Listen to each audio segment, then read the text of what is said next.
안녕하세요. 이렇다 128회 시작하도록 하겠습니다. 봄이네요. 오늘 봄비가 오네요.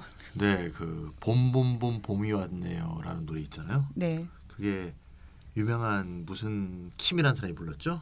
로모 킴. 네. 그 사람이 리메이크한 거 네. 로이킴. 그 사람이 최근에 네. 그 정모 씨 카톡방에 뭘 들어있었다고 정모씨야, 나와갖고 정준영. 다 아는 건가요? 다 아는 건데요. 그 카톡방에 들어있다 그래갖고 네네. 젊은 친구들이 노래를 바꿔서 부르더라고요. 뭐라고? 원래는 봄봄봄 봄이 왔어요잖아요. 네네. 봄봄봄 봄이 왔어요 이렇게 부르더라고요. 애들이.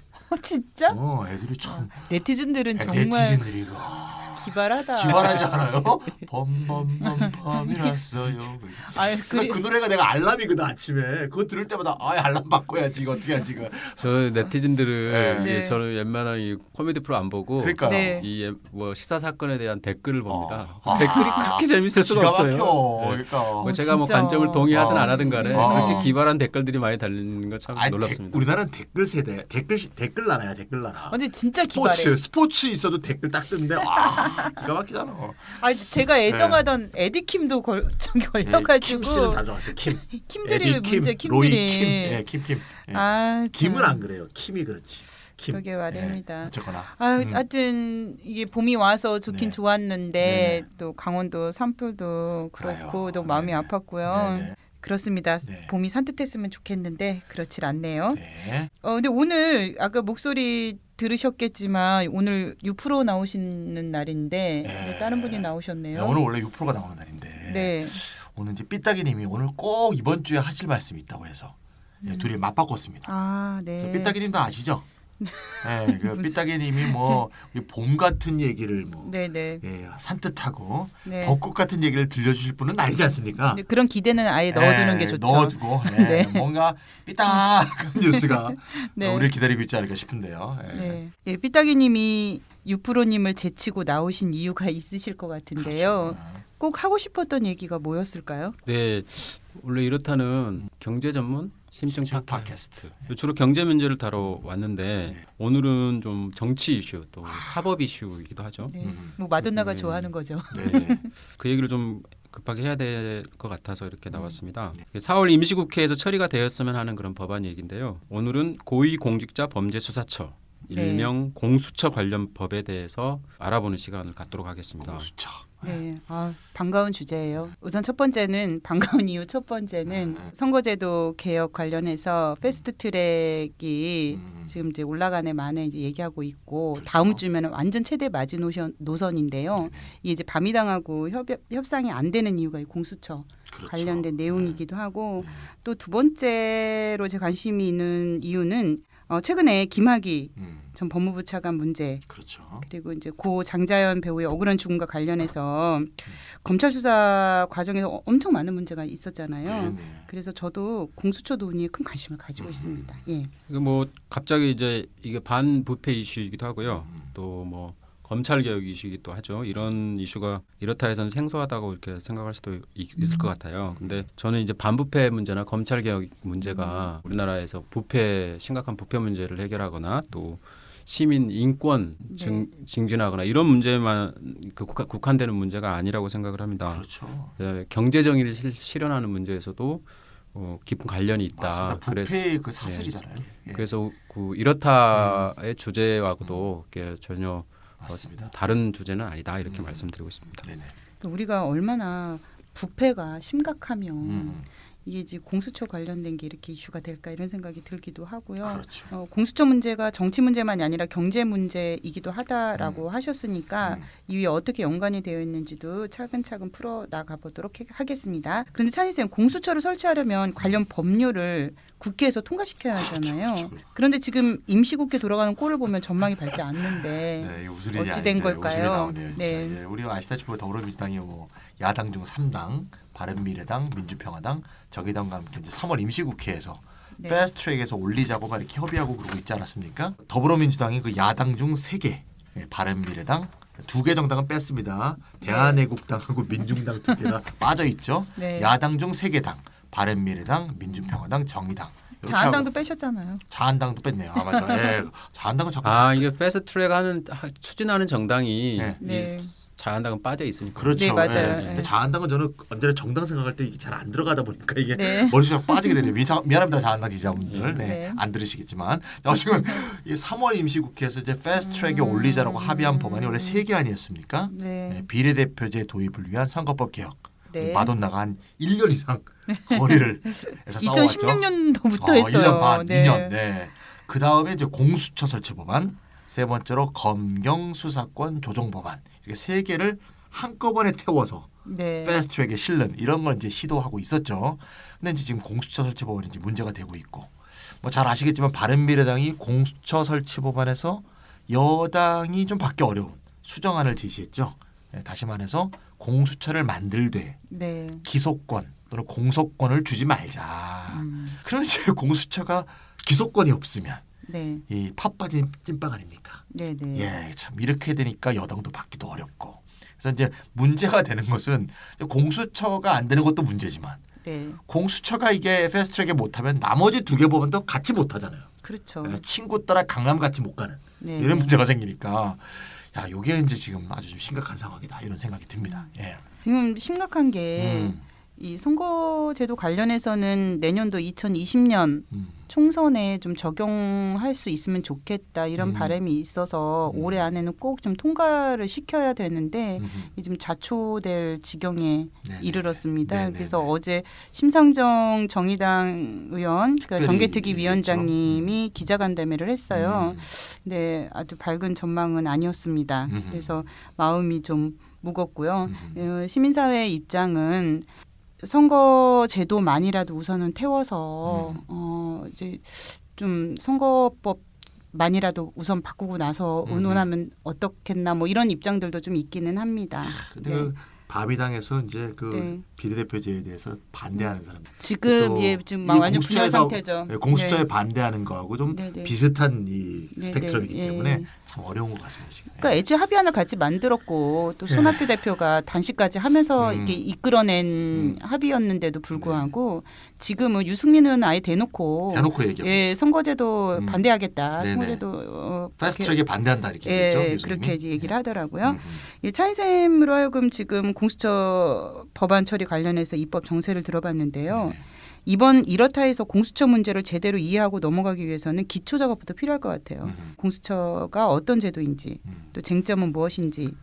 왜냐하면 우리가 공수처란 이야기들을 뭐 많이 듣고는 있지만 일반 이제 대중들은 도대체 꼭 왜 필요한 건지 잘 모르겠고 개념이 뭔지도 모르시는 경우들이 있거든요. 그래서 공수처란 게 정확하게 뭔지 개념을 명확히 설명해 네. 주세요. 개념 전문가 차이샘. 저는 공수처란 말 처음 들을 때 뭘 떠올렸냐면 네. 사실 공수병을 떠올렸어요. 네, 진짜 그 뭐요? 광견병이 공수병이잖아요. 아 광견병이 광견병이- 옛날 말로 아니, 공수병이에요? 광견병에 걸리면 나타나는 증상이 물을 두려워해요. 그래서 공수 물을 두려워한다고 해서 공수병이라 그러거든요. 모르세요? 세대 차이. 처음 들어봤어요. 네, 저 처음 들어봤어요. 죄송합니다. 저는 이 그냥 세대- 광견병으로 하면 알고 이 세대 있는데. 차이가 느껴지네요. 죄송합니다. 어쨌건 근데 사실 많은 국민들이 이런 경우가 있어요. 보통 이렇게 여야가 싸우면 네, 내용은 정확히 안 알아보고 네. 아유 또 정쟁인가 보다 이러고 넘어가는 경우가 많아요. 그러니까 그렇죠. 이런 시간이 꼭 필요합니다. 공수처란 건 이제 고위공직자 범죄수사처. 이게 옛날에도 한번 시도된 적이 있는데요. 그때는 고위공직자 비리수사처였는데 네, 그거 이제 범죄로 이름이 바뀌었어요. 고위공직자 범죄수사처를 줄여 부르는 말인데 이름 속에 이제 정의가 다 들어있죠. 고위공직자의 범죄를 수사하는 곳이다. 네, 네. 하죠. 예. 근데 이제 고위공직자든 아니든 형사범죄에 대한 수사와 처벌은 원래부터 이루어지고 있었잖아요. 그러니까 검찰이 네. 워낙 해야 되는 네, 일이잖아요. 검찰이 하는 거죠. 그거는. 예. 네. 근데 문제는 이런 게 만들어져야겠다고 얘기가 되는 것 자체가 검찰이 이제 고위공직자 범죄 행위에 대해서 수사와 처벌을 제대로 못했다. 사실 덮어준 거 아니냐. 또 검찰 자신의 범죄는 대충 눈 감아줬다. 네, 라는 네. 이제 그런 예, 의혹과 그런 뭐 국민적 인식이 있는 네. 거죠. 그래서 이런 평가 속에서 논의되고 이제 국회에서 이제 패스트트랙이 되느냐 마느냐 하는 논의가 진행되고 있는 그런 기구다. 이렇게 이제 일단 개념 정의를 해주시면 되겠습니다. 네. 그러니까 이름에서부터 어떤 게 쟁점이 될지 대충 드러나는데요. 그렇죠. 법을 만든다면 음. 공수처의 수사 대상이 되는 고위 공직자의 범위가 법안의 핵심적인 내용이 되겠네요. 예, 뭐 아주 논리적인 지적이고요. 국회에는 현재 5개의 공수처 제정안이 이렇게 발의가 되어 있습니다. 처음 만든다 보니까 개정이 아니고 이제 없는 법을 만들어야 되니까 제정안입니다. 재정. 네. 네. 이 법안마다 이제 핵심적인 조항에서 내용이 좀 살짝 달라지고요. 그래서 오늘 설명의 편의를 위해서는 아무래도 이제 정부 여당안을 중심으로 설명을 해야 될 것 같아요. 네. 이 정부 여당안은 지난해 11월 13일 날 송기현 의원이 대표 발의한 법안이 사실상 정부 여당안이다 이렇게 볼 수 있을 것 같습니다. 송기현 의원 안에서 고위공직자의 시간적 범위가 있어요. 그러니까 고위공직자의 예. 범죄가 언제 이루어진 거냐? 아까 예, 아니 뭐 현직만 얘기하는 게 아닌가 봐요. 예 그렇습니다. 현직은 당연히 이제 포함되고요. 네. 그렇죠. 퇴직 이후 2년 지나지 않은 공무원도 고위공직자의 범주 안에 들어가게 돼 있습니다. 2년까지는 전관 예우 같은 거 있으니까 예. 거기까지는 보자. 현직은 당연한데 이제 현직을 벗어났어도 2년이 경과하지 않으면 그 영향력이 있다. 그래서 그렇죠. 고위공직자를 본다는 뜻입니다. 사실 2년보다 더 가요. 예. 2년만. 고위공직자의 예. 또 인적 범위도 있어요. 음. 그러니까 당직자 본인은 이제 당연히 포함되고 네. 가족의 범죄도 수사 대상에 포함이 됩니다. 그렇겠죠. 예. 그리고 여기서 가족이란 배우자 그리고 직계 좀비석입니다. 직계 좀비속. 예. 직계 좀비소까지. 예. 그런데 대통령은 좀 영향력이 아무래도 너무 크니까 네. 가족의 범위를 넓혔습니다. 그래서 네. 배우자와 사촌 이내 친족까지 포함시켰습니다. 그렇군요. 저는 살면서 이런 친족에 좀 속해봤으면 좋겠네요. 제 주변에는 이런 사람이 없어가지고. 네. 네. 속해 보세요. 좋은 거 아니에요. 예. 예, 삐딱이님 이야기를 좀 정리해 보자면 수사 대상이 되는 고위공직자는 퇴직했어도 2년이 지나지 않았다면 고위공직자로 본다는 거죠. 그렇죠. 예, 그리고 고위공직자의 가족의 범죄 행위도 공수처 수사 대상에 포함된다. 이건 잘한 것 같아요. 당연하죠. 예. 김영란법도 그렇지 않습니까? 예. 뭐 대통령 경우에는 그 특별한 영향력 때문에 가족 범위가 일반적인 것보다 좀 더 넓은 거고요. 저희가 이제 여기까지 얘기했고요. 그런데 더 중요한 얘기를 안 하신 것 같아요. 우리가 고위공직자라고 하면 고위공직자 도대체 몇 급 이상이냐, 누구냐, 뭐가 고위냐. 예, 위로는 대통령, 아래로는 어디까지냐 좀 궁금한데요. 이게 사실 일일이 다 설명하기 또 나열하기가 굉장히 길어서 좀 짧게 알았게 말씀을 드려야 될 것 같아요. 그러니까 웬만한 정무직 공무원은 다 포함된다고 보면 됩니다. 근데 아하. 여기서 그럼 정무직 공무원이란 게 뭐냐? 국가공무원법에서 두 가지 이 성격을 갖는 공무원을 정무직 공무원이라고 합니다. 정무직. 예. 하나는 선거나 국회 동의에 의해서 임명되는 공무원. 일도 높네요, 그 사람들. 예. 그 공직선거에서 선출되는 공무원들은 다 높죠. 다 공무원에 들어간다는 뭐 거죠. 지자체장들 다 네, 그렇죠. 다 속하는 국회 거 동의를 아니에요? 받아야 되는 예. 장관들. 장관들 장관. 예. 아. 이런 사람들이. 국회 동의에 임명. 선거와 국회 동의 둘 다. 선거. 둘 다. 어. 그리고 두 번째도 있어요. 이런 선거나 국회 동의가 필요하지 않더라도 고도의 정책 결정 업무를 담당하거나 이를 보조하는 공무원인데 법령에서 정무직으로 지칭하는 공무원이 있습니다. 두 가지 범주 다 그러니까 공수처 법안에서 다루는 고위공직자 범위에 들어간다고 보면 될 것 같습니다. 저는 오늘 처음 알았는데 공무원으로서 그러니까 이게 대부분 선출직이 아닌데도 공무원으로서 법령에서 정무직으로 지정하는 공무원이 있네요. 그러네요. 예, 그런데 그런 정무직 공무원이 그러면 다 들어가느냐? 앞에 고위가 붙었잖아요. 네네. 그런 정무직 공무원 중에서도 고위 공무원으로 한정한다라고 보면 될 것 같습니다. 고위 정무직 공무원 이렇게 이해하면 되겠네요. 그래도 제가 그래도 잘 모르겠어가지고 이걸 좀 더 구체적으로 뭐 이 여당안을 토대로 구체적으로 좀 얘기를 해주시면 어떨까요? 그렇죠. 이게 뭐 예. 정무직 공무원 그러는 느낌이 잘 안 올 수가 있어요. 그러니까 네. 1번 첫 번째는 알겠어. 네. 선거를 통해서 뭐 지자체장들이나 이런 다 선거를 통해 가지고 당선이 되잖아요. 국회 동의도 뭐 이 사람도 알겠어. 알겠고 네. 또 국회 동의도 알겠어. 맨날 뭐 장관들. 청문회하니까. 예. 네. 근데 이제 두 번째가 두 어렵네. 번째를 잘 모르겠어요. 좀 예를 들어주시면 좋을 것 같아요. 네, 네네. 법안 자체에 나와 있는 거를 지금 말씀드릴게요. 네. 대통령, 국회의장 및 국회의원, 대법원장 및 대법관, 네. 헌법재판소장 및 헌법재판관, 엄청 고입니다. 예. 여기까지. 예. 국무총리와 국무총리 비서실 소속 정무직 공무원, 비서실 소속. 예. 중앙선관위 정무직 공무원, 중앙행정기관의 정무직 공무원, 많다 진짜. 대통령 비서실, 국가안보실, 대통령 경호처, 국가정보원 소속 3급 이상 공무원, 3급 이상. 국회 사무처, 국회 도서관, 국회 예산정책처, 국회 입법조사처의 정무직 공무원, 대법원장 비서실, 사법정책연구원, 법원공무원 교육원, 헌법재판소 사무처의 정무직 공무원, 그다음에 검찰총장, 그다음에 광역 및 특별자치시장, 도지사, 교육감, 판사 및 검사, 그다음에 경무관 이상 경찰 공무원, 장성급 장교까지 포함되겠습니다. 야, 우리나라의 권력자는 다 들어가 있네. 다 들어가 다 들어가 있네. 예. 왠지 이렇게 속이 시원하죠. 뭔가 속이 시원한 게 아니고 기분이 점점 나빠지는데. 네, 삐딱이님 아까 네. 쭉 읽으실 때 네. 검찰총장 할 때 되게 크게 읽으셨어요. 뭐 의미가 있는 거 아닐까? 예, 지금 나열한 부분들을 보면은 웬만한 고위 공무원은 다 포함된다고 보면 되겠네요. 네. 특히 대통령과 대통령 비서실 그리고 각종 정보기구의 고위 정무직 그리고 국회의원 판사와 검사가 포함된다는 것, 특히 검사가 포함된다는 그렇죠. 건 고무적입니다. 저는. 사실 검사가 검사를 수사를 하지 않기 때문에 네. 검사를 수사한다는 게 굉장히 중요하죠. 뭐 기소 잘 안 하죠. 어쨌건 지금 나열한 걸 딱 듣다 보니까 제가 기분 나빠졌다고 했는데 네. 이거 국민들이 이제 부패 관련한 뉴스에 꼭 끼는 사람들 네. 그런 사람들이 뭘 망라돼 있는 게 아닌가 하는 생각이 듭니다. 예. 아니 그런데 이 고위공직자가 이제 범죄를 저지를 수가 있잖아요. 네네. 이게 뭐 다양한 범죄를 저질 수가 다양한 범죄가 있잖아요. 있죠. 예. 그러면은 그런 형사 범죄가 다 포함되면 이거 뭐 할 일이 너무 많을 것 같고. 그렇죠. 예. 어떤 게 포함이 되나요? 그렇죠. 이게 뭐 그러면 조직이 어마어마하게 커지겠죠. 그래서 네. 정부와는 이제 공수처의 수사 대상이 되는 범죄 범위도 규정하고 있습니다. 그러니까 우리가 지금 이제 기간 얘기했고 어디까지 어떤 사람까지 얘기했고 네. 어떤 직위까지 얘기했으니까 이제는 이제 범죄 내용 네네. 어떤 게 있냐면 이제 큰 범주로 보면 형법상의 공무원의 직무와 관련해서 직무유기, 직권남용, 불법 체포, 불법 감금, 공무상의 비밀 누설, 수뢰, 뇌물, 횡령, 배임 등 이런 것들이 들어가고요. 주로 뭐 뉴스에 나오는 내용들이네요. 중대 범죄들이지만 사실 네. 그 다음에 이제 형법 외의 변호사법에서 공무원에 대한 뇌물 등의 제공, 정치자금법상의 불법 정치자금 수수,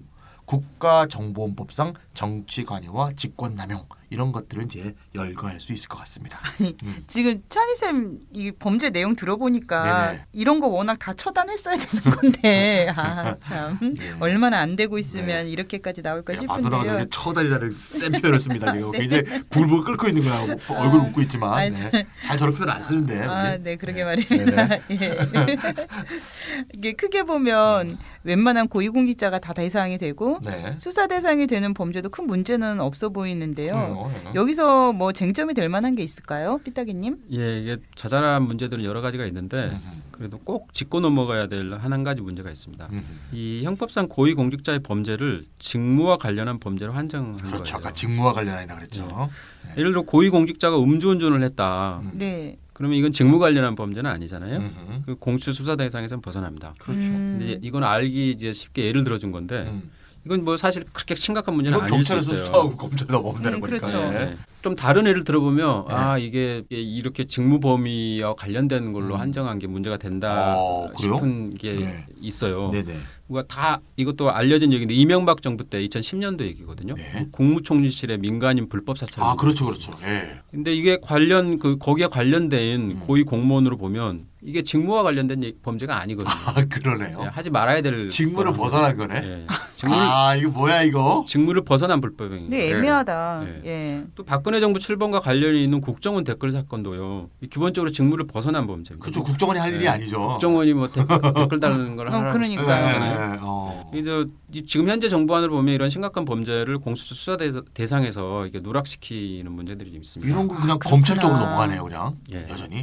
그리고 원래 직무 공무원들도 직무와 관련되지 않더라도 간접적으로 관련되는 경우가 있어요. 그러네요. 네, 네. 인적망을 통해 가지고 음. 뭐 영향력을 미치는 거죠. 예, 이런 거죠. 근데 예. 이제 이게 이 법정으로 가게 되면 직무 관련성이 굉장히 좀 논란이 될 만한 소지가 있습니다. 근데 원래 이 법무검찰개혁위원회 안이 따로 있었어요. 근데 여기서는 보면 적어도 수사기관 고위공직자 그러니까 뭐 국정원이라든가 네. 경찰, 검사 이런 수사기관에 해당되는 고위공직자는 여기서는 이제 법무검찰개혁위원회 구체적 안으로 보면 검사 또는 경무관급 이상 고위직 경찰 공무원의 경우는 대상 범죄를 모든 범죄로 이렇게 제시를 했습니다. 원래 어디 법무검찰 어디? 개혁위원회라고 아 있었어요. 거기서 원래 안에는 있었다 예, 모든 예. 범죄가. 예. 근데 지금 빠졌네요. 근데 이제 법무부가 최종적으로 안을 확정할 때 네. 이걸 빼버렸어요. 아 자식. 그러니까 적어도 왜 수사기관 고위공직자는 이 범죄 종류를 한정하지 않고 네. 모든 범죄로 예, 이렇게 해놨는데 네, 네. 법무부에서 뺐고 예. 그 다음에 이제 송기현 의원이 대표 발의할 때는 법무부 안을 그대로 받아가지고 예. 빠지게 된 거죠. 역시 법무부는 검찰 편이구만.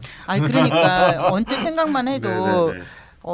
누가 봐도 직무와 관련된 것임에도 불구하고 그게 직무랑 관련이 없다라는 것을 증명만 하면 네. 여기 빠져나갈 수 있는 거죠. 공수처 대상에서 빠져나갈 수 되는 거예요. 있잖아요. 생긴다 하더라도 아직 생기지도 못했지만. 그리고 만약에 생긴다 하더라도 예. 이 생기고 나면 또 빠져나갈 구상들을 할 텐데.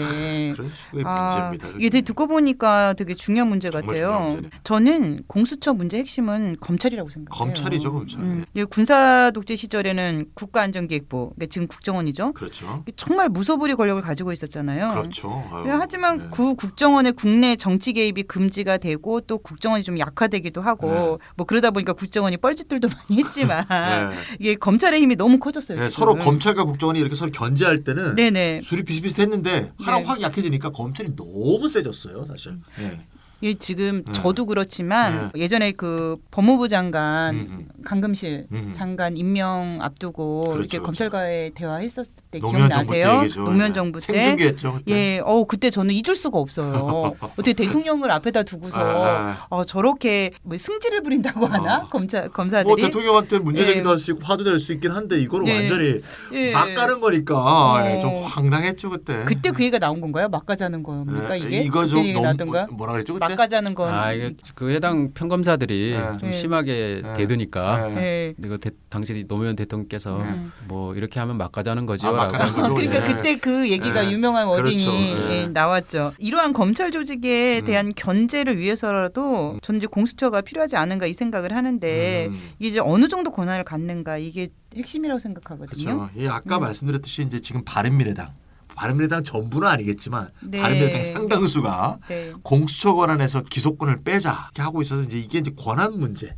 네. 공수처의 권한이 어디까지냐 이게 이제 쟁점 문제라고 볼 수 있고요. 정부안은 이제 아까 말씀드렸지만 공수처가 수사권도 갖고 네. 공소권, 공소유지권, 이첩 요구권 이걸 다 갖는 거로 돼 있는데 뭐 이건 당연한 거죠. 왜 공수처가 수사기관이니까. 그럼요. 수사기관이 일단 수사권을 갖는 건 당연하고 또 공수처가 좀 전에 이제 마준다가 말했듯이 검찰 개혁의 일환이니까 네. 예, 공소권 다시 말하면 기소권이죠. 네. 이게 뭐 쉽게 말하면 이제 법원에다가 재판을 청구할 수 있는 권리예요. 권한이죠. 이걸 갖는 것도 어떻게 보면 당연하다 이렇게 저는 보입니다. 예. 그러니까 뭐 공소권 없으면 뭐 권한이 그렇죠. 너무 아니죠. 아무것도 아닌 거죠. 주름 없는 번데기지 그거. 아니 우리가 무슨 과거사 진상규명위원회 막 이런 네. 그러니까 위원회도 이런 게 그러니까. 없어가지고 그렇죠. 아무것도 안 힘을 되죠. 발휘하지 네. 못하는 거잖아요. 맞습니다. 근데 저는 다 알아듣겠는데 이첩 요구권은 뭐예요? 예, 일단 공소유지권이라는 것도 있었죠. 네. 공소유지권은 이제 어떤 공소를 취하할지 말지 이걸 결정하는 권한인데 현재는 검찰 조직만이 공소유지권이 있어요. 이것도 이제 공수처가 가져야 된다 이런 얘기고요. 네. 이제 좀 전에 말씀했듯이 이제 이첩 요구권은 많은 사람이 이제 생소할 수가 있는데 이거는 이제 공수처의 범죄 수사와 중복되는 다른 수사기관의 범죄 수사에 대해서 공수처로 이첩을 요청하면 해당 수사기관이 이에 응해야 한다 이런 겁니다. 예를 들면 이런 거예요. 권한이 좀 어마어마한 거네요. 어떻게 예를 생각하면? 들면 예를 들면 이제 해방이후에 반민특위가 뭘 조사하고 있어. 네. 근데 경찰도 조사하고 있어. 네. 이 둘이 겹쳤어. 네. 그럼 반민특위가 경찰한테 전화해서 야 걔네 우리한테 넘겨. 그럼 넘겨야 되는 거야. 이게 바로 이제 이첩 요구권입니다. 더 잘 되려면 요것도 좀 더 강화되면 좋아요. 어떻게 강화되면 되냐면 공수처가 딱 알고 보니까 우리가 해야 될 걸 쟤네들이 하고 있네. 이걸 알게 해서 보내. 이렇게 하기 전에 오히려 수사기관이 우리가 지금 조사하고 있는데 보니까 이게 공수처하고 겹치네. 네. 이걸 알게 되면 자기가 스스로 공수처에게 이렇게 이첩하는 네네. 예, 스스로 이첩하는 그렇게 제도가 되는 게 제일 완벽하죠. 안 그러면 또 이게 겹치는 걸 찾아갖고 공수처가 해야 되잖아요. 그러니까 이제 그렇게 해야 되는데 어쨌건 그렇게까지는 못 된다 하더라도 이첩 요구권 이건 꼭 좀 들어가야 되면 좋겠다. 그렇게 안 되죠. 수사기관이 이거는 공수처 대상이니까 넘겨야 되겠구나. 그런 패배주의에 빠지면 안 됩니다. 이건 이게. 패배주의가 아니고 우리나라 현실 공직사회 현실이요. 이 칸막이 현상이 얼마나 심각한데요. 우리 일이면 우리가 이거 해야 돼. 이거 딴 데 이렇게 연계하고 협상해서 시너지를 가지고 더 잘 해결해야지. 네. 이런 거 별로 없습니다. 그러니까 반민특위 네. 깨졌잖아요. 반민특위 때문에 국가가 분열됐다고 또 나경원이가 그런 얘기했죠. 나중에 또 뭐라 그러니까 반문특위다라는 그런. 너 그건 뭐 진짜 코미디가 필요 없어 진짜 이것도 말이 그러니까요. 되는 소리를 해야 진짜. 주어가 안 들어갔다는 말하고 거의 쌍벽을 이루는 유머죠. 정말 근데 2019년을 달궜던 근데 저는 정말 욕하기도 예. 입이 아까운 게요. 전 되게 슬펐어요. 예. 이제 어떻게 우리가 우리 손으로 뽑은, 그러니까 제가 뽑지는 않았지만 네. 여튼 국민이 뽑은 사람이잖아요. 네네. 그리고 정치인이고. 네네. 그런데 정치인이 음. 자기 주관을 갖고 뭐 자기 의견을 갖는 건 좋은데 정말 너무나 기본적인 상식이 그러니까. 없는 상태의 사람이 정치인으로 살 수 있는 이 한국 사회의 토대라는 게 희망적인가? 전 되게 비관주의자인데 너무 슬프더라고요. 네. 그래서 되게 기운 빠지고 힘들었던 시기를 보냈어요. 저는 그런 상황에 그런 나경원이 정치인이 지가 나타날 비례대표로 때마다. 국회에 들어가놓고 비례대표 없애자 그러잖아요. 그러니까요. 참나 뭐가 뭔지 진짜. 네, 다시 우리가 원래 얘기로 원래 돌아가겠습니다. 얘기로 돌아가자. 나경원 얘기하는 괜히 그냥 열받네. 네. 우리 정치 얘기하니까 진짜.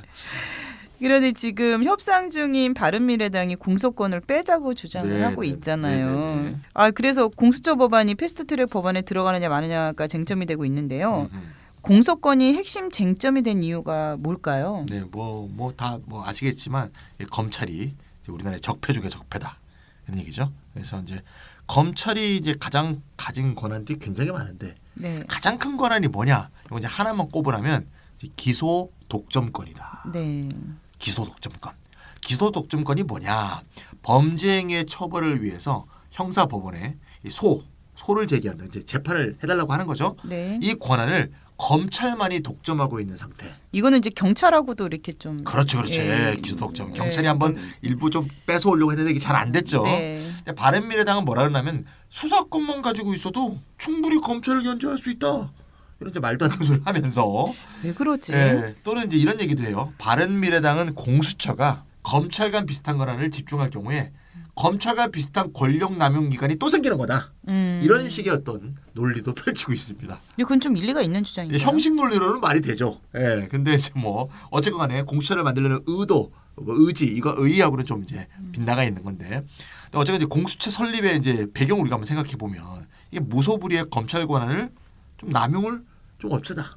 이거 좀 네네네. 견제하자. 이게 목표인데 그걸 하려고 공수처를 만드는데 공수처 만들면 그런 게 또 생기니까 하지 말자. 이렇게 하면 검찰의 권력 남용을 없애지 말자는 얘기가 돼버리잖아요. 그러니까 그 권력 남용으로 어떻게 견제하겠다는 건지. 네, 그러니까 이제 어떻게 보면 이렇게 보시면 되겠죠. 공수처가 똑같은 권력 남용이 생기지 않아야겠지만 네. 권력 남용까지는 안 해도 이렇게 보면 될 것 같아요. 이 검찰 조직이 너무 권한이 막강하고 권한이 너무 집중돼 있으니까 이 권한이 두 개로 분산된다. 이렇게 생각하면 좀 이해하기 쉽지 않을까. 그렇게 생각해 볼 수도 있겠네요. 네, 검찰권의 핵심이 공소권이니까 이 공소권을 갖고 있는 기관이 두 개로 분열되면 좀 검찰이 당연히 이전에 안기부가 견제하듯이 약간 검찰의 권력이 약화될 수밖에 없는 건 필연적이다 이거죠. 어떻게 보면 지금 경찰 같은 경우도 사실 좀 전에 말씀했지만 경찰이 수사를 하는데 공소권이 없으니까 수사했다가 검찰한테 넘겨주면 검찰이 기소 안 해보면 그만 아닙니까? 그러니까 이런 상황이니까 공수처의 경우도 이 경찰의 이 사례를 반면 교사로 삼아서 공소권이 좀 생겨야 되는 거고 그래야 검찰의 권력 남용을 막는다는 원래 목표를 달성할 수 있다 이런 생각이 듭니다. 근데 이제 우리가 검찰의 기소 독점을 얘기해 왔는데요. 네네. 그러니까 엄밀히 말하면 이제 재정 신청 제도라는 게 있어서 검찰 기소 독점에 대한 예외 제도가 있습니다.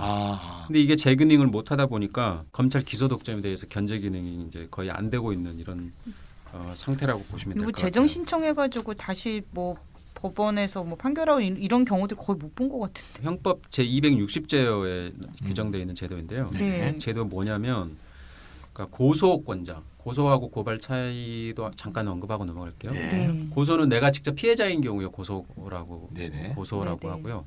피해자가 아니고 옆에서 그냥 제3자. 범죄를 지켜만 봤을 때. 아는 인지인 상태에서도 이게 검찰한테 이렇게 기소해 달라, 처벌해 달라고 요구하는 걸 고발이라고 합니다. 그렇죠. 근데 이제 재정 신청 제도는 이 고소권자로서 형사범죄에 대해 고소를 한 사람들 그리고 일부 고발 사건이 있습니다. 그 공무원의 직무 관련 직권남용이나 불법 체포, 불법 감금 이런 거와 관련돼 있는 경우에는 이제 고소뿐만이 아니라 고발권자도 재정 신청을 할 수가 있어요. 네네. 그래서 이런 사람들이 검사가 어떤 특정한 범죄 사건에 대해서 처벌해달라고 요청을 했는데 불기소 처분을 했어요. 그러면 재정을 신청. 그 불기소 처분한 해당 검사가 소속돼 있는 지방 그 검찰청 소재지에 관할 고등법원이 있어요. 음흠. 거기에 이제 법원에다가 이거는 너무 억울하다. 이건 처벌해야 되는데 검사가 불기소했다. 네네. 판사님이 좀 굽어 살피셔서 꼭 그 기소를 할 수 있게 해달라. 이렇게 신청할 수 있는 제도가 재정신청 제도. 그 재정신청 제도는 검찰이 아니고 법원이 기소를 이제 붙이는 예. 거겠네요. 예. 예. 근데 이게 뭐 저는 아까 얘기했듯이 이게 뭐 제대로 되나요? 제도만 있죠 일단. 네. 예. 네. 근데 이게 유일한 이제 검찰 기소 독점에 대한 유일한 예외적인 제도인데 이게 기능을 못 하고 있는 건데 그 이유가 있어요. 몇 가지 이유만 살펴보면 네. 일단 대상 사건이 일부 고발 사건 빼고는 이제 대부분의 네, 고발 사건이 빠져 있죠. 빠져 있고 네. 고소 사건만 이제 네. 대상이 된다라는 거고요. 네. 그리고 이제 재정 신청 사건에 대해 법원이 기소 처분 판결을 내리면 네. 그 기소를 처음부터 불기소 처분을 내린 검사가 수행하게 돼 있어요. 이게 뭐예요? 이게 사실 이래서 잘 안 되는구나. 그러니까 재정 신청 제도마저도 네네. 일종의 기소 독점 제도가 검찰의 기소 독점 제도가 웃기고 이렇게 있네, 막 진짜. 이렇게 형식상으로 이렇게 들어가 있는 거죠. 그럼 불기소 처분 내린 그 검사 입장에서는 네. 자기가 다시 기소하면은 네. 자기가 했던 행위를 부정하는 거잖아요. 과거에 저는 이게 잘못했어요. 뭐야? 저 이번 주 열심히 기소해서 할게요. 이렇게 되는 거야? 네. 어쨌든 뭐 이거 제도 자체를 그 재정시청 사건에 대한 검찰 공소 수행 제도 이렇게 부르고 있습니다. 근데 이게 굉장히 정말 문제죠. 문제다. 아니 자기가 불기소한 사건인데 말이에요. 네. 그러면 법원에서 기소하라고 되돌아와가지고 기소를 했다 한들 자기가 처음 불기소한 사건에 대해서 얼마나 정성을 들여서 기소하겠어요. 할 리가 없죠. 아까 말씀드렸듯이 이건 네. 자기 부정인데. 네. 그래서 좀 황당한 일도 생기는데요. 네. 이 재정 신청 그러니까 판사가 이건 기소해라라고 이제 이걸 인용이라고 그러거든요. 인용된 네. 사건에서 검사가 무죄를 구형하는 경우도 있어요. 죄 없다. 에이 뭐 먹어라 이러면서 난 무죄다 이놈아 이러는 거죠. 아니면은 구형 자체를 포기하는 상황. 말도 안 돼. 네. 그런 이 재정 신청을 한 고소고발인 입장에서는 얼마나 속 터질 일이에요 이게. 뭐 네. 판사는 그러려니 하고 있을 것 같은데요, 그냥 네. 졸고 있을 것 같아. 아니 그 이 당사자 말이야. 당사자. 재정 그리고 신청을 한 이제 당사자. 그 재정 신청이 이렇게 네. 별로 제 기능을 못하는 이유를 조금 더 얘기를 해야 될 것 같아요. 네네. 이게 이제 재정 신청 법원이 고등법원으로 하고 있거든요. 네. 근데 이 고등법원이 형사 고등법원이겠죠. 이게 네. 전국 5개에 불과해요. 그렇죠, 그렇죠. 이게 근데 이 재정 신청 사건이 연 2만 건 정도 되거든요. 이게 담당이 제대로 안 되는 거죠. 주로 고소권을 끌 텐데 굉장히 많네요. 네. 그리고 이제 또 이것도 굉장히 중요한 문제인데 재정 신청 사건의 신청인에게 관련 수사기록 열람과 등사를 불허하고 있어요. 아주 일부 예외적인 경우만 제외하고는요. 나쁜 새끼들. 그러니까 내가 이것도 사건 정보공개 자체 정보공개가 수사기관이 안 된다는 그때까지 거예요? 했던 수사 네네. 내용 이런 것들을 파악해야지 내가 법원에 청구할 때 그렇죠, 손쉽게 그렇죠. 할 수가 있는데 그렇죠. 이게 불허가 하고 있으니까 이게 되겠습니까? 또 여기서 정보 공개 청구 운동하는 단체에 또 요거를 또 요청해봐야 되겠네요. 네네네. 이러다 보니까 재정 신청 인용률 그러니까 법원이 재정 신청 사건에 대해서 이건 기소해라라고 이렇게 처분하는 비율이 네. 0.5%입니다. 근데 이것도 그러니까 재정 신청 인용률이 0.5%면 이 중에서 또 기소가 되는 것도 또 더 적을 거 더 아니에요? 적죠. 예, 그렇죠. 아닙니다. 이게 이제 이거 아니- 기소 처분하는 비율 자체를 기소 인용을 처분 하는 자체가 0.5%. 아니 여기서 기소가 아니고 유죄가 되는 걸 얘기하시는 거죠? 아니요 저는 이 이렇게 중에서. 그러니까 유죄 문제는 아니고요. 재정 신청 인용이 되면 이제 기소가 된 거죠. 기소가 되는 되는 거예요. 비율을 말하는 거예요. 기소가 되는 비율. 네네. 그러니까 한마디로 얘기하면 200건 정도 재정 신청이 이루어지면 네. 거기서 한 건 정도가 기소 처분이 법원에 의해서 이루어진다는 겁니다. 네. 그러니까 이 비타이님 말씀 들어보니까 네. 검찰 기소 독점에 대한 예외로 재정 신청 제도가 있기는 한데 실효성이 거의 없다는 거잖아요. 근데 이왕 재정 신청을 다루는데 검찰이 왜 무소불위 권한을 가졌다고 하는지 확실히 좀 짚고 갔으면 좋겠어요. 느낌이 아니고 확실하게 네, 내용으로. 확실하게. 네. 검찰의 이렇게 기소 독점 우리가 지금 쭉 얘기해 왔는데 네. 이게 이제 그 말의 의미만 보면은 검찰만이 그 기소 공소할 수 있는 권한을 가진다 이런 적극적인 의미가 있는 반면에 말뜻이 그렇죠. 예. 근데 우리나라의 이 기소 독점은 기소 편의주의라는 이런 소극적 의미의 기소 독점하고도 또 기소 편의주의. 결합돼 있습니다. 이 문제죠. 이게 이거. 이제 기소 편의주의가 뭐냐? 네. 검찰이 범죄 행위에 대해 기소를 할 것인지 말 것인지 재량을 행사한다라는 거예요. 지 마음이다. 예. 구체적으로 이게 형사소송법 제 247조에 규정되어 있는데요. 네.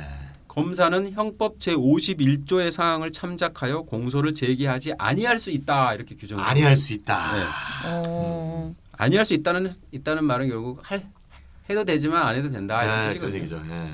근데 그러면 여기서 말한 형법 제 51조가 뭐냐? 음. 이건 이제 양형 조건을 규정한 조항인데요. 네. 형을 정할 때 범인의 연령, 성행, 음. 지능과 환경 아, 지름. 이거 첫 번째 예, 네. 기준이고요. 예. 예. 피해자에 대한 관계, 예. 뭐 가족 관계이거나 이런 네. 경우 말하겠죠. 범행의 동기, 음. 수단과 결과, 음. 그 다음에 범행 후의 정황을 참작해서 범죄 성립 요건에 해당된다고 하더라도 검찰이 기소를 안 해도 되도록 이렇게 허용하고. 야, 뭐야. 이게 기소 편의주의죠. 진짜 편의적이네요, 진짜. 아. 아, 아니 그러면 이거는 예. 그럴 수도 있는 거잖아요. 아는 검사 몇 명, 이렇게 그렇죠, 그렇죠, 검사 그렇죠. 활용해서 범죄 저질렀는데도 그렇죠, 그렇죠. 갑자기 왜 코리아나 호텔 사장 생각나지? 그래갖고 어떤 검찰부에 배속되는 거 이거에 영향을 미치잖아요, 걔네들이. 예. 아니 저는 상식적으로 야, 생각을 하면 일단 범죄를 저질렀잖아요. 네. 그럼 범죄로 인정이 되면 일단 기소를 하고 책에 써 있는 거니까 그 범죄는. 예, 예. 일단 기소를 한 다음에 네. 참작해야 될 상황에 대한 판단은 법원이 하는 게 합리적인 거잖아요. 맞습니다. 근데 이거를 검찰이 네. 기소할지 말지 이걸 너무나 자유롭게 자기 자의적으로 이렇게 한다는 게 문제가 있는 거 같은데. 무소불이란 말이 확 오네요. 느낌이. 네네. 예.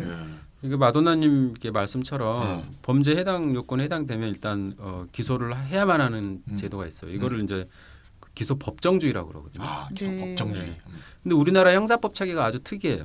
그러니까 검사의 권한을 네. 비대하게 만드는 이게 음. 중요한 특징인데 원래 검찰한테 기소 독점을 주면 이게 독일이 그렇게 돼 있어요. 네. 독일도 검찰만이 이제 기소를 할 수 있다고 되어 있는데 네. 그러면 당연히 그에 대한 그 대응물로서 기소 네. 법정주의를 채택하는 게 맞다라는 거예요. 아하, 독점적으로 기소권을 주되 예. 법에 응한 건데 그대로 다 기소하도록. 아. 이게 독일 형법체가 이렇게 되어 있는데 우리나라도 사실 독일 걸 가져왔다고 하는데 이상하게 이 기소 독점을 주면서 기소 편의주의는 이건 또 덤으로 독점을. 영미법 체계에서 온 거거든요. 되게 세계적인데요. 네. 세계적으로 모자이크한 그런 권한인데요. 네. 예. 그러니까 이게 두 개가 이렇게 검찰의 권한이 이렇게 아. 기소 독점 권한이 막강한 이유가 이 기소 독점에 더해가지고 기소 편의주의까지 결합해 놓으니까 아주 막강해진 겁니다. 이게 범죄 구성 요건에 해당되면 무조건 기소해야 된다라고 하면은 원래 그렇잖아요. 이게 우리나라 과거의 이 국정원이라든가 중앙정보부 전신 이 사람들이 그렇게 국민들이 이렇게 무서워하고 그런 게 뭐가 있어? 뭐 죄 없는 죄도 만들어가지고 아. 죄를 만든다는 그것 때문에 그런 거잖아요. 그렇죠. 그것 때문에 형장에 있을로 사라진 사람들도 네, 얼마나 그러니까 많아. 공포를 느끼는 게 그런 거거든요. 맞아요. 그게 어제 4월 9일 아닙니까? 맞아요. 근데 검찰이 바로 그런 비슷한 권한을 가졌다라는 거예요. 그러니까. 범죄에 해당되면은 네. 무조건 기소를 해야 되는데 네. 억울한 피해자 입장에서는 검찰이 억울하다고 하더라도 검찰 자기가 이쁜 사람들을 봐줘가지고 기소를 안 했다. 그럼 피해를 입을 수 있는 확률이 계속 높아지는 거잖아요. 그렇죠. 그럼요. 이거 네. 검찰이 권한이 그만큼 세지게 되는 거죠. 되는 거죠. 이게 이제 이 기소 편의주의가 또 다른 문제를 야기하는데요. 검찰이 이제 기소 재량권을 가지고 있다 이렇게 법령에 정해놓으니까 형사소송법이 범죄 혐의에 대한 검찰의 수사 의무를 규정하고 있어요. 범죄가 있으면 검찰은 수사를 수사를 해라 해야 된다. 이렇게 네네. 돼 있는데 기소 재량권이 있다고 이렇게 되니까 수사도 재량권이 부여가 되는 겁니다. 검찰한테. 수사도 수사할지 말지. 예, 이거는 이제 판례로서 그렇게 된 거예요. 검찰이 이 기소 재량권을 가지니까 쉽게 말해서 기소 편의주의니까 아. 수사도 검찰이 재량권 할 수 있다라는 겁니다. 그러니까 CD에 김학의 비슷한 얼굴이 보인네. 네. 그럼 김학인지 아닌지 조사를 해야 되는데 에이 아닌 것 같아. 그거 수사 안 해도 된다 이거지. 이런 판례가 돼버린 거죠. 조금 좀 다른 문제인데요. 아, 또 다른 문제인가요? 그건 이제 어쨌든 경찰이 수사하고 네. 넘긴 네. 거니까 그거는 넓게 보면 그런 게 있죠. 뭐 그게 범죄 의혹이 충분하고 객관적인 증거가 있는데도 기소를 안 하거나 네. 수사를 안 이런 하거나. 예, 또는 뭐 추가 수사 안 해도 강경하게 검찰의 재량이 어느 정도 인정된다라는 거예요. 그러니까 검찰이 이 기소 재량권만 하더라도 어마어마한데 그렇죠. 수사할지 말지도 본인들이 결정하는 수사 재량권까지 있다라는 게 저는 참 이 검찰의 권한이 너무 막대하다 이런 생각이 드는데요. 신이네 신. 네. 이게 기소 편의주의 때문에 이게 정치권 재벌들하고 이렇게 결탁해가지고 경찰이 네. 권력형 비리나 경제범죄에 대해 수사와 기소를 하지 않거나 약하게 처벌하거나 이런 관행이 아주 정착이 돼 있습니다. 그래서 그런 이게 지금 공수처 법안이 논의되는 배경에 바로 이런 기소 편의주의와 결합된 검찰의 기소 독점권이 있다 이렇게 이해해 주시면 될 것 같습니다. 네. 기소 도청권이 어마어마하네요. 좀 아까 김학의 예를 차지 쌤이 들어주셨는데 네, 뭐 공방이 막 시끄럽죠. 예. 좀 끔찍해 정말. 막 입에 올리기도 싫긴 한데. 김학의가 막 고소했죠 지금 며칠 전에. 예. 네. 그러니까 이분이 전 법무부 네, 차관이셨나요? 네네. 그랬던 것 이분이 같아요. 이제 특수강간이라고 볼 수 있잖아요. 그런 혐의가 있죠 지금. 네네. 네. 그렇게 얘기해야 되네요. 특수강간 아직 뭐 혐의가 법적으로 있다. 확정된 건 아니니까. 네. 네네네. 그러니까 경찰이 기소 의견을 내면서 육안으로 누군지 분명히 확인된 비디오 영상을 가지고 있다라는 걸 네. 알고 있는데 네네. 이게 불기소 처분을 했단 말이에요. 맞습니다. 예. 그럼 이게 기소 편의주의하고 맞물려 있는 거네요. 그렇다고 봐야죠. 예. 기소 편의주의란 게 이게 원래 사실 편의주의란 게 편이란 말이 좀 이상한 말이긴 하지만 사실 원래 좋은 거거든요. 왜냐하면 검찰이 필요한 정상은 참작할 수 있다. 네. 사실 뭐 아까 그 관계라든가 뭐 지능이라든가 정신 상태라든가 이런 것들 이제 참작하여 기소에 이렇게 참여하라 이런 거잖아요. 근데 이거를 우리나라 검찰은 이걸 너무 확대 해석하는 거죠. 네. 범죄가 명백한데도 검찰 맘대로 기소 여부를 결정할 수 있는 이런 거로 기소 편의주의가 악용되고 있는 거라고 볼 수 있습니다. 그래서 아까 말씀했지만 실제로는 정치적으로 민감한 사건, 재벌의 부정부패 사건, 검찰 자신의 비리와 관련된 사건에서는 적당한 이유를 들어서 정상을 참작하여 네. 국가에 공헌한 뭐뭐의 성과를 참작하여 뭐 이러면서 기소를 할지 말지를 결정하는 수단으로 계속 악용해 왔던 거죠. 네, 그래서 이제 문재인 대통령도 이제 대선 후보 때 공약으로 기소 법정주의를 도입하겠다 이렇게 공약했습니다. 독일같이 만들겠다는 얘기였죠. 그런데 이후 이제 기소 법정주의 공약은 실종이 됐고 검찰 개혁 이슈가 요거는 쏙 빼버리고 공수처 설치 논으로만 이제 흐르고 있는 상황이죠. 다시 말하자면 여권개혁에서 벌써 밀려 있는 상황이죠. 그러니까 후보 때의 여권개혁하고 네. 지금의 여권개혁 이미 여권개혁가 다른 거죠. 그래서 상당히 개인적으로 매우 안타깝다고 볼 수 있고요. 공수처도 이제 만들어야 되고 기소법정주의도 네. 기소 독점을 유지한다면 네. 네. 당연히 아까 삐딱이님 말씀처럼 기소법정주의를 도입해야 되지 않는가 이거를 청취자분들이 꼭 기억하고 계셔야 된다 이런 생각이 듭니다. 네. 그 문재인 정권에서 개혁 이슈가 이제 몇 가지 있는데 이번에 이제 공수처를 좀 열심히 좀 해볼 생각인 것 같기도 하고요. 예. 될까? 그러게 말이에요. 예. 근데 공수처를 설립하면 검찰의 기소 독점권이 이제 분산이 되는 거잖아요. 거죠. 예. 그러면 검찰 기소 독점의 해체라고 할 수 있지 않을까요? 그런 면도 좀 있죠. 예. 그렇게 됐을 때 기소 법정주의까지 꼭 필요한 건지 삐딱이님 어때요? 일단 이제 검찰의 기소 독점이 분산된다고 하더라도 그 대상이 고위 공직자의 직무 관련 범죄 행위로 이제 상당히 제한적이. 대상이 그렇죠. 한정되어 있으니까. 모든 형사 사건이 반쪽으로 나눠지는 건 아니죠. 네네. 근데 국민들이 뭐 상당수 체감하는 그런 그러니까 사인과 사인 간의 그런 범죄 행위들은 일반적인 범죄에 대해서 여전히 검찰이 이제 막강한 이제 기소 독점을 유지한다라는 그런 걸 좀. 근데 둘째는 조금 더 본질적인 문제인데. 그러니까 공수처가 기소권을 갖는다는 것이 과연 검찰의 기소 독점을 해체하는 것이다 이렇게 볼 수 있느냐 하는 점입니다. 오히려 저는 어떻게 보냐면 공수처라는 아주 특수한 검찰 조직. 뭐 사실은 유사하게는 우리도 특검 같은 것도 있잖아요. 네. 예. 그러니까 이건 이제 공수처는 아주 상시적인 조직이 되는 거죠. 이게 특수한 검찰 조직이 고위 공직자의 범죄에 대해 기소권을 나눠 갖는 거다. 조직과 조직 간의 어떤 특수한 검찰 조직이냐 아니면 일반 검찰 기존의 검찰 조직이냐 이렇게 나눠 가지면서 약간 분산하고 견제전하는 효과를 낳는데 이게 과연 그러니까 검찰의 기소 독점을 진짜 내용적으로 해체하는 것이냐 이렇게 저는 보지 않는 게 그 정도는 있거든요. 아니네요. 예. 그러면은. 그러니까 이제 뭐 사실 공수처의 조직 이상이 독립기구예요. 그러니까 입법, 사법, 행정 어느 기구에도 속하지 않는다고 돼 있거든요. 그리고 또 처장을 포함한 주요 구성원 자격이 반드시 검사로 구성돼 있지 않아요. 일정 자격이 되면 일단 뭐 사법시험은 다 통과해야 되는 사람 변호사 자격이 있기는 돼 있는데 어쨌든 검사 출신이 꼭 아니어도 된다라는 거죠. 근데 이제 정부안 보면 공수처 수사 검사의 절반 정도가 지금 이제 전현직 검사 출신으로 구성이 돼 있습니다. 그러니까 검찰에 의해 장악된 법무부 조직과는 성격이 좀 다르다고 할 수 있어요. 근데 이제 기본적으로 다시 말하지만 검찰과 같은 수사기관이 기소 독점을 기존 검찰과 나눠 갖는다 이렇게 보면 될 것 같고요. 그래서 검찰의 기소 독점을 이렇게 내용상으로 해체하는 건 아니다. 저는 이제 이렇게 말씀드리고 싶어요. 그럼 삐딱이님 의견은 공수처 안보다 조금 더 근본적인 검찰 개혁 방안이 필요하다고 보시는 것 같아요. 뭔가 이것만 갖고는 대단한 거 아니다라는 느낌을 자꾸 주시네요. 왜냐하면 공수처의 구성원도 전현직 검사들로 절반이 채워질 거니까 그렇죠. 이건 뭐 근본적인 검찰 개혁이 아닐 수 있다라고 그렇죠. 말씀을 하신 것 초록의 같은데. 공색인데 뭐. 예. 근데 좀 분명히 할 거는 이제 지금 검찰 개혁 방안이 이미 공수처 설치안으로 압축돼 있어요. 뭐 다른 논점인들이 제기돼 가지고 막 광범위하게 검찰 개혁 이슈가 지금 타오르는 건 아니거든요. 이 상황에서는 이제 어떤 정세적 상황이 있는데 그래서 공수처 설치안을 분명히 지지한다라는 걸 제가 말씀을 드리고 그렇죠, 싶고요. 그렇죠. 예. 그렇죠. 근데 이제 이런 정세적 상황을 무시하고 이 정책적 입장만 가지고 이렇게 얘기를 한다면 좀 더 근본적인 검찰 개혁 방안이 필요하다고 봅니다. 근본적인 검찰 개혁 방안도 굉장히 또 여러 가지가 있어요. 여기서 다 얘기하기 어려운. 근데 이제 기소 독점 문제와 관련해서만 근본적인 검찰 개혁 방안을 이제 좁혀가지고 좀 얘기를 하려고 그러는데 근본적으로 이제 검찰의 기소 독점을 이렇게 내용적으로 이렇게 해체하는 그런 개혁 조치가 필요하다 이렇게 말씀드리고 있습니다. 삐딱이님 특성 알잖아요, 천희생. 굉장히 시니컬하잖아요. 네.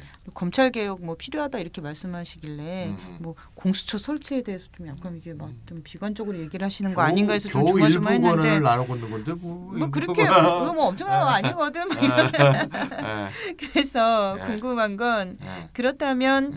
근본적인 검찰의 기소 독점 해체 방안은 무엇인가?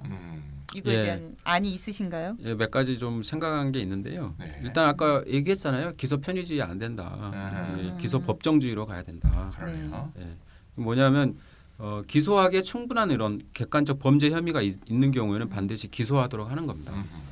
그래서 이제 기소 편의주의 조항 그러면 현재 있는 조항을 폐지해야 되겠죠. 그리고 이제 검찰의 공소유지권 아까 이것도 언급된 권한인데요. 네. 이것도 제한을 해야 됩니다. 그러니까 공소 취하권을 검찰이 지금 가지고 있는데 검찰이 계속 그 공소를 해야 될 상황이 벌어졌는데도 취하를 안 하고 괴롭히는 경우가 많아요. 뭐는 공안 사건 같은 경우에는. 근데 공소 취하권을 검찰의 청구에 의해서 형사법원의 권한으로 이제 이전시켜야 됩니다. 두 번째는 재정 신청 제도를 실질화하는 거예요. 아까 재정 신청 제도 얘기했잖아요. 아 근데 저는 상식적으로 너무 이해가 안 가는 게 예. 아니 당연히 불기소를 했어. 근데 재정 신청해서 기소를 해야 돼. 그럼 다른 검사한테 가는 게 너무 맞지 않아요? 또 어떻게 그 검사가 해? 아, 예, 그 문제도 이해할 포함해 수가 가지고요. 없어요. 네. 이 재정 신청 대상 범죄에 고소 사건뿐만이 아니라 고발 사건까지 다 포함시켜야 되고요. 네. 범죄 범위를 넓히자라는 거죠. 아까 말한 이제 검사의 공소 수행 제도. 불기소 처분을 한 검사가 다시 법원의 명령에 의해서 기소를 하게 되면 그 검사가 다시 공소를 해야 되는 그런 제도. 네. 이거는 이제 변호사가 하도록 그 검사가 아니고 그러니까 재정 신청 담당 변호사 제도 이렇게 바꿔야 됩니다. 그리고 아까 말했듯이 이제 또 재정 신청 담당 법원이 지금 고등법원인데 이거 지방 법원을 해가지고 시민의 접근성을 높여주고 또 더 많은 사건들을 이렇게 처리할 수 있도록 해야 되고 그리고 네. 굉장히 또 중요한 거 신청인이 재정 신청하는 신청인이 기록 열람과 등사를 허용해야 되는 겁니다. 네네. 너무나 이런- 당연한 권리인데. 예, 이런 그렇죠? 것들이 다 합쳐져 가지고 내용적으로 검찰의 기소 독점이 많이 좀 약화되는 것이 진정한 의미의 기소 독점 해체가 아닌가 이렇게 생각을 합니다. 삐딱이님 우리 언제 한번 2탄으로 검찰 개혁 좀 한번 깊이 다뤄봤으면 좋겠어요. 오늘 주제가 공수처 설립이어가지고 이제 공수처 관련 지금 현재 따끈따끈한 이슈이기도 하고 그래서 공수처 중심으로 우리가 논의를 하다 보니까 검찰 개혁 방안을 좀 자세히 다룰 수 없어서 아쉬웠어요. 그래서 이제 화제를 다시 이제 공수처 설립 이슈로 바꿔서 지금 자한당 그 문제의 자한당은 공수처 설립 자체를 반대하잖아요. 바른미래당은 이 공수처가 제2의 검찰 조직이 될 수 있다면서 공소권을 제외시키자고 주장하고 있단 말이에요. 그리고 제가 시끌이무리하죠. 어제 본 뉴스에는 바미당에서 그 구성과 관련돼서도 공수처 그 구성과 관련돼서도 아주 뭐 구체적인 안에 대해서 반대를 하고 있는 것 같은데 그러니까 여기에는 공통된 인식이 보이는데요. 뭐냐면 공수처가 기본적으로 정치적 영향력에서 자유롭지 못할 것이라는 인식이 있는 것 같아요. 네, 네. 저도 약간 그 걱정되거든요. 일단 뭐 더불어민주당에서 공수처 만다니까 자한당은 자기 때려잡으려나 보다 이렇게 생각하는 거죠. 기본적으로 야당 탄압의 수단으로 쓰이지 않겠냐 이렇게 이제 자한당은 뭐 생각하는 것 같고요. 그렇다면 네. 자한당이 문제가 있는 거 아니겠습니까? 사실 자기가 이런 걸 문제가 만들었는데 있으니까, 자기가 수사 대상이 되면 자기가 자기에 대한 참여를 해야 되는 거지. 흥분 안 하려니까 정말 정부안을 보면 말이죠. 근데 네. 좀 이게 쉴드 치는 것처럼 보일 수도 있겠지만 객관적으로 좀 보면 정부안을 보면 일단 공수처가 입법부, 행정부, 사법부 어디에도 소속이 안 돼요. 독립된 정부기관이고요. 실제로 정치적 독립성을 갖도록 이렇게 구성하는 어떤 방법이 있습니다. 뭔가 하면 공수처니까 네. 가장 센 사람이 처장이겠죠. 네. 공수처장. 이 사람이 어떻게 뽑나 하면 먼저 국회에 설치된 처장 후보 추천위가 2명을 먼저 추천해요. 네. 그다음에 국회의장이 교섭단체 대표위원하고 협의를 하고 음. 인사청문회를 거쳐서 1명으로 압축한 다음에 국회에서 선출하고 이걸 대통령이 임명하는 거예요. 네. 사실 대통령이 사실 직접 사실 개입하는 게 하나도 없는 거죠. 사실 도장만 찍는 거죠, 사실 어떻게 아, 보면. 그럼 국회에서 다 음, 결정이 되는 거죠. 그렇죠. 그러니까 지금 보시다시피 국회가 뭐 여당이 마음대로 할 수 있는 상황이 아니지 않습니까? 예. 대통령이 최종 임명권을 갖지만 국민의 대표기관으로서의 국회가 추천한 범위 내에서 임명권이 제한된다는 점에서는 대통령이 임명권을 딱 갖고 국회는 청문회만 하는 네네. 다른 고위직 임명 절차보다 훨씬 더 대통령 입김으로부터 자유로울 수가 있다. 네네. 입김이 덜 들어가는 건 확실한 거죠. 예. 그럼 자한당이 결국 이건 핑계다 뭐 이럴 수 있겠네요. 뭐 그런 면이 반대하는 있습니다. 거는. 예, 예. 예. 그럼 혹시 외국 같은 경우에 음. 반부패 기구가 있는 곳은 보통 기소권을 갖고 있나요? 이게 일률적으로 말하기 좀 어렵죠. 나라마다 다 다르니까. 우리 선거법 공부할 때도 나라마다 선거법 다 다르지 않습니까? 다 네. 다른데 이게 이제 밤이당 주장처럼 네. 외국의 반부패 기구는 기소권이 없다. 이 말은 틀린 말이다 이거지. 있는 데도 있고 있는 데가 있다. 없는 데도 있어요. 네네. 대표적으로 영국의 Serious Fraud Office라는 게 있어요. 네. 우리나라 말로 굳이 바뀌면 중대 사기 수사처, 중대 범죄 수사처 이렇게 번역할 수 있는데 여기는 이제 사기나 뇌물 등의 범죄에 대해서는 수사권과 기소권을 다 행사하거든요. 아 그렇군요. 네, 그러니까 뭐 다른 나라 그리고 또 다른 나라 얘기 또 뭐하러 해? 우리나라 실적이 좀 그렇지가 않은데 유럽하고 우리나라를 이제 갑자기 유럽을 안 좋아하는 놈들이 갑자기 또 유럽하고 비교하고 그러는데 필요할 때만. 예. 우리나라의 검찰같이 이게 막강한 거를 수중에 좌지우지하는 그런 조직은 세계 어디에도 없습니다. 예. 그러니까 수사권, 수사지휘권, 공소권, 공소유지권 이런 걸 전부 하나의 검찰 조직이 거의 다 가지고 있는 그러한 검찰 조직은 세계에 없기 때문에 우리나라에만 이게 정말 심각한 더 문제라는 거 이런 관점에서 볼 때 다른 나라가 다 기소권이 없다 하더라도 우리나라에 기소권이 있어야 된다. 이런 생각이 저는 듭니다. 저도. 예. 근데 다른 나라도 기소권이 있다 이거야. 예. 근데 이게 조금 다른 관점에서 좀 볼 수도 있는데요. 네. 네. 정치적 영향으로부터 자유로운 기구. 이게 진짜 좀 원천적으로 이게 가능한 건가 이렇게 좀 한번 생각해 볼 필요가 있습니다. 네. 그러니까 사실 국회 추천권이 정당의 그 우석수, 네. 그 교섭단체에 있냐 없냐 또 몇 석이나 있냐 이런 거 그다음에 그 시점에 어떤 정당의 지지도 네, 국민이 네, 많이 맞아요. 지지해주면 그 정당이 하는 걸 그만큼 힘이 실리는 거 아니에요 정책 힘이? 네. 그다음에 그 정당의 누가 선호하느냐에 따라서 또 여론도 있을 거고요. 맞아요. 이런 정치적 역학에 따라 가지고 이 영향을 받을 수밖에 없다라는 거죠. 그러니까 정치적 영향으로 또 완벽히 자유로운 공수처 이런 거는 제도적으로 그거를 구비해는 해야 되지만 네네. 좀 어느 정도 허구가 일 수밖에 없다라는 겁니다. 아니 저도 그게 걱정인 게 그러니까 지금 어쨌거나 만약에 공수처가 이제 설치가 됐잖아요. 근데 그런 상상도 해봤어. 자한당이 걱정하는 것처럼 예를 들어 다음에 이런 일은 있어서는 안 되겠지만 자한당이 집권을 했어. 우리가 역사적으로 봤을 때 공수처를 활용하여 야당을 처단할 수도 있잖아요. 아니 이거는 좀 장난스러운 상상인데 국민 저항권을 다시 발동해. 예, 그러니까 삐딱이님 네. 말씀 들어보니까 이게 정치적인 영향으로부터 완전히 정말 자유로울 수 있는가? 예. 그건 정치학적으로 말이 안 되죠. 예. 네. 그러니까 공수처만 그런 게 아니에요. 네. 예를 들면 지금 우리가 그 독립기구라고 만들어놓은 국가인권위원회가 있잖아요. 네, 네. 그 국가위원회가 뭐 하는 일에 대해서 각 정당이 자기가 싫으면 얼마나 비판을 많이 합니까? 맞아요. 뭐 저는 셀 수도 없고 인권위에서 뭐라고 하면 이거 빨갱이라고 그러고 얼마나 욕을 많이 하고 그랬어요. 또 박근혜 때 국가인권이 지금 네. 국가인권이가 또 달라요. 그 인권이란 건 같은 건데. 이게 정치적 말이에요. 영향으로 네. 또 완전히 이렇게 자유롭단 말이 네. 이게 꼭 반드시 좋은 말은 아니라는 거예요. 왜냐하면 그렇죠. 국민의 뜻이 반영돼야 되는데 네네. 그 국민의 뜻으로부터 자유롭다는 것으로 해석될 수 있거든요. 국민들이 반대하는데 거의 막 자유한국당이 집권했는데 이 공수처를 막 악용해가지고 네네. 그럼 국민들이 반대를 해야 될 거 아니에요. 그렇죠. 그럼 국민들의 어떤 정치적 힘들이 의견을 반영해서 그런 게 안 돼야 된다라는 그런 의미도 있다라는 겁니다. 그러니까 이 민주주의 원리와도 이게 좀 어느 정도 안 맞는 말이다. 정치적 영향으로부터 자유롭다라는 말이 그런 뜻이 그러네요. 있고요. 이게 결국은 저는 자유한국당 그런 얘기하는 건 핑계 같고요. 막강한 검찰 권력 이게 이 보수 우파의 부패 기득권 동맹 우리나라 체제지 않습니까? 이 검찰 권력이 아주 핵심적인 역할을 해왔어요. 뭐 아주 국가적으로 떠들썩한 부패 사건을 보면은 검찰이 안 다 끼니까 연루되어 있잖아요, 검찰이. 그러니까 그래서 검찰 권한의 분산 이걸 양보하지 않겠다라는 뜻이다. 결국 네네. 부패 세력의 자기 방어 기제다 이렇게 저는 생각을 합니다. 맞습니다. 삐딱이님 막판에 이제 완전 마음에 드는데 어, 되게 세게 발언하셨어요. 출마하세요? 아우 나 그런 질문은 좀 싫더라. 농담했어요. 나도. 아니 선생님 아니 왜냐하면은 네. 우리가 정치를 좀 제대로 알려고 하고 막 바꾸려고 하고 음. 그러면 이제 사람들 왜 일반 이제 뭐 친구들이랑 이렇게 대화하고 이럴 때 뭔가 이게 지금 정치적 현실에 대해서 막 이제 막 분노하고 막 얘기를 하잖아요. 그러면 그걸 같이 분노하는 친구도 있지만 어떤 친구는 너 정치하려고 그러냐 하면서 냉소적으로 바라볼 때 죄송합니다. 반성하겠습니다. 예, 그럴 때 갑자기 그 생각이 났어요. 아, 예. 네네네. 이렇게 아이고. 반성해야 돼 검찰이 말이야. 그러니까. 이렇다를 네. 한다는 것 자체가 정치에 참여하고 있는 겁니다. 그럼요. 네, 맞습니다. 삐딱이님이 아까 말씀하셨을 때 정치적 영향으로부터 완전히 자유로운 게 어딨냐 이렇게 말씀을 하셨는데요. 없죠. 네. 그럼에도 불구하고 네. 공수처가 부당한 정치적 압력으로부터는 자유로워야 되잖아요. 그렇죠 또. 네. 그러면 현행 정부안은 어떤가요? 네, 그러니까 좀 뭐 자유로운가요? 네, 정치 모든 게 다 정치다 그러면서 뭐 아사리파이 되면 안 되지 않습니까? 최소한의 네네. 어떤 제도적 틀은 있어야 되죠.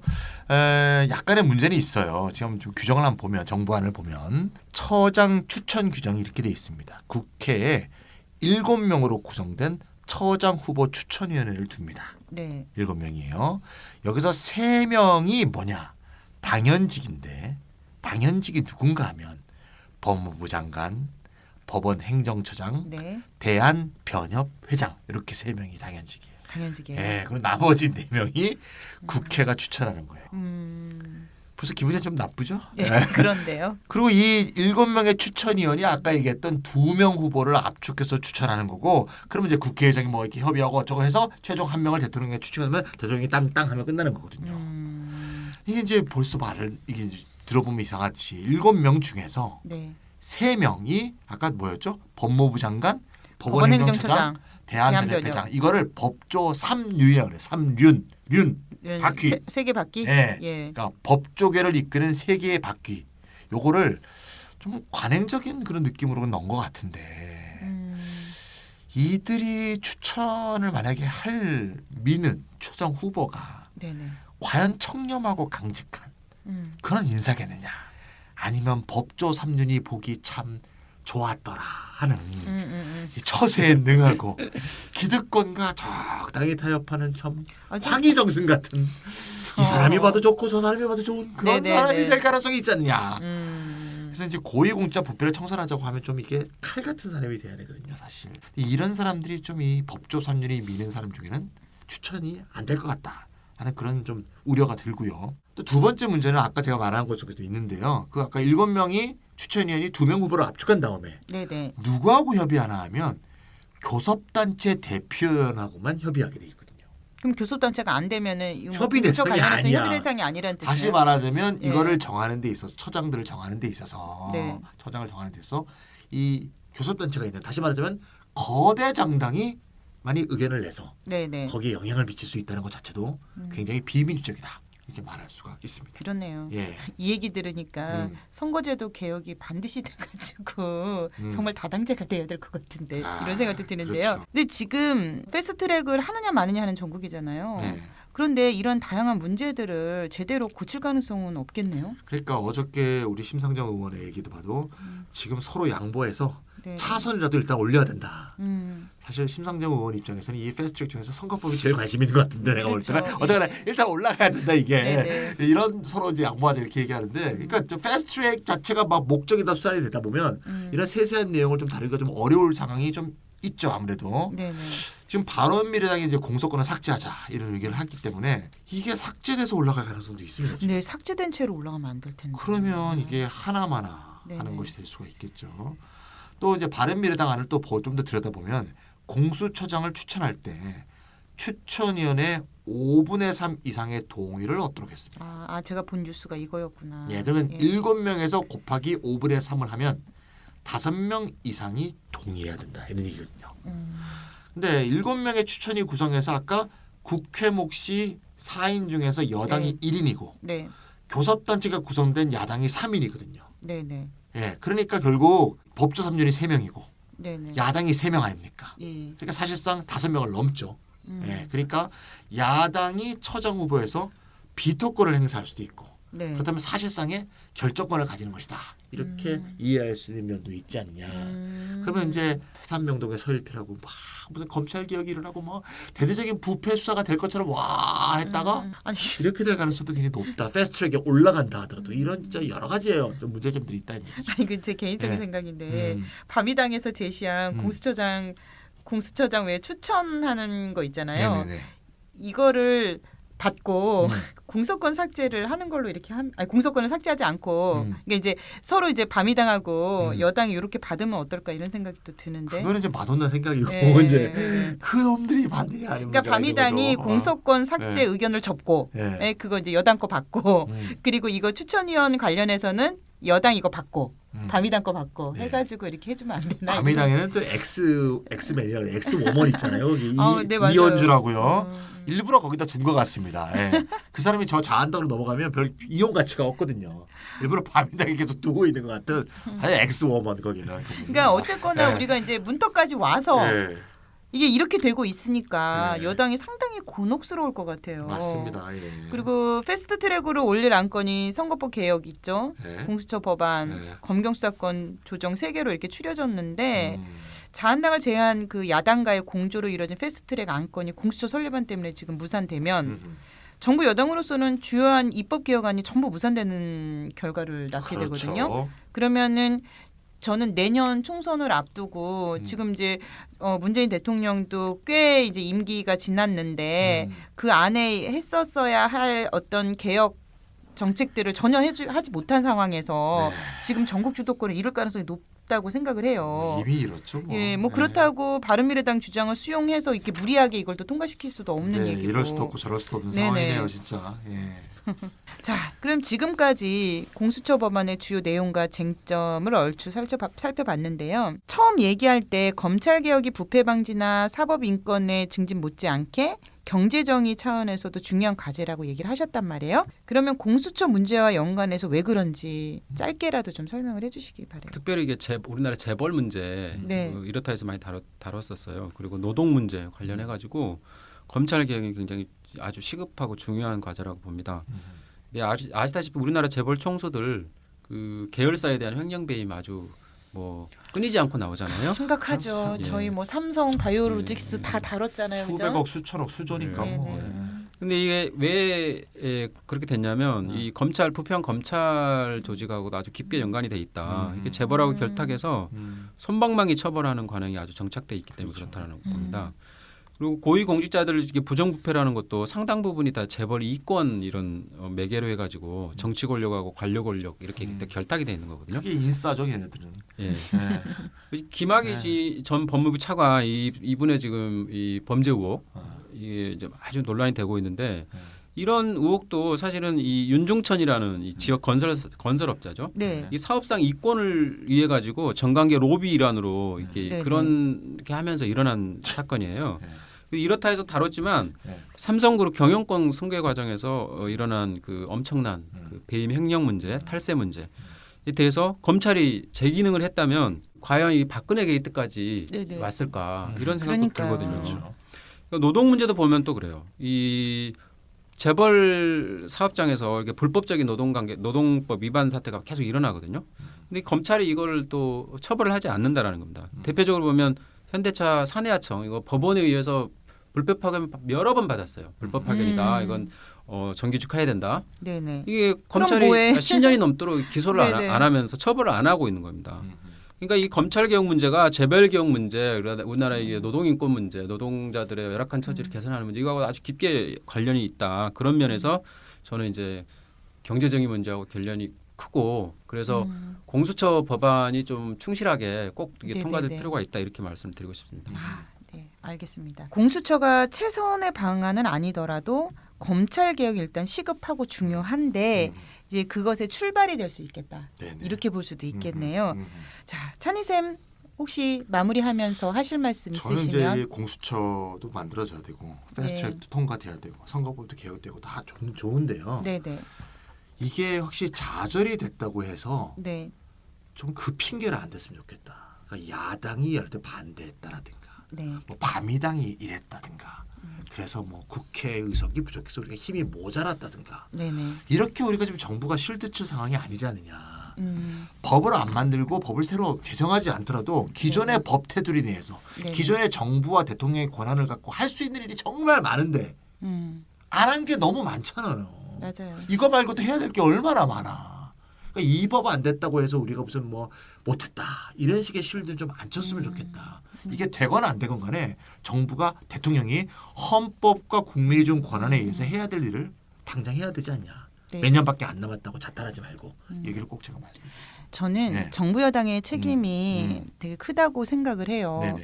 왜냐하면 문재인 정부 탄생 이후에 이 정권에서 이제 해야 할 일은 정부 여당에서 또 이제 국회 안에서 정부 여당이 해야 할 일은 법을 어떻게 개혁 입법할 것이냐 이것에 대한 토론들이 계속 이루어져 왔어야 하고 다른 야당들과 협상의 시도들을 해 왔었어야 되는데 이게 아주 급하게 이게 예전부터 시민사회에서는 요구해 왔던 개혁 법안이었고 그것을 계속 협상 테이블들을 만들었어야 된다고 저는 생각을 하거든요. 근데 정부 여당이 그거 안 하고 한반도 분위기와 그 이미지에 기대 가지고 실제로 여당이 해야 될 일들을 저는 안 해왔다고 보고 마지막 막판에 이렇게 싹 몰아서 하려고 하다 보니까 이게 반대에 부딪히는 거 너무 분명하고요. 그래서 저는 민주당이 야당 탓하지 말고 본인들이 지금 어떻게 해왔는가를 좀 되돌아봤으면 좋겠고 지금이라도 적극적으로 협상에 나서 주시길 바라고요.